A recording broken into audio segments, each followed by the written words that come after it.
Registration చేసుకోకుండా గడువు దాటినా తాత్కాలిక రిజిస్ట్రేషన్తో తిరిగే వారిపై కఠిన చర్యలు తప్పవని కృష్ణా జిల్లా ఉప రవాణా కమిషనర్ మీరా ప్రసాద్ అన్నారు. జిల్లాలో 18,000 వాహనాలు రిజిస్ట్రేషన్ లేకుండా తిరుగుతున్నట్లు తమ రికార్డుల్లో తేలాయన్నారు. అలాంటి వాహనాలు రోడ్డుపై కనిపిస్తే సీజ్ చేస్తామన్నారు. శాశ్వత రిజిస్ట్రేషన్ లేకుండా వాహనం రోడ్డుపై తిరుగుతూ ప్రమాదానికి గురైతే బీమా రాదన్న విషయం యజమానులు గుర్తించాలని సూచించారు.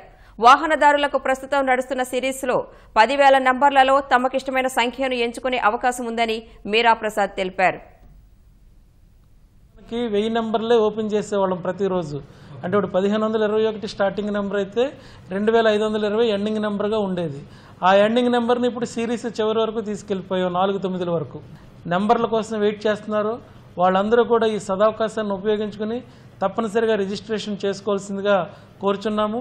అదేవిధంగా మా ప్రత్యేక తనిఖీ బృందాలను కూడా ఏర్పాటు చేయడం జరిగింది. వారు రిజిస్ట్రేషన్ లేకుండా తిరుగుతున్నటువంటి వాహనాల మీద దాడులు జరిపి వెహికల్స్ని సీజ్ చేయడమే కాకుండా చట్టపరమైనటువంటి చర్యలు కూడా తీసుకోవడం జరుగుతుంది.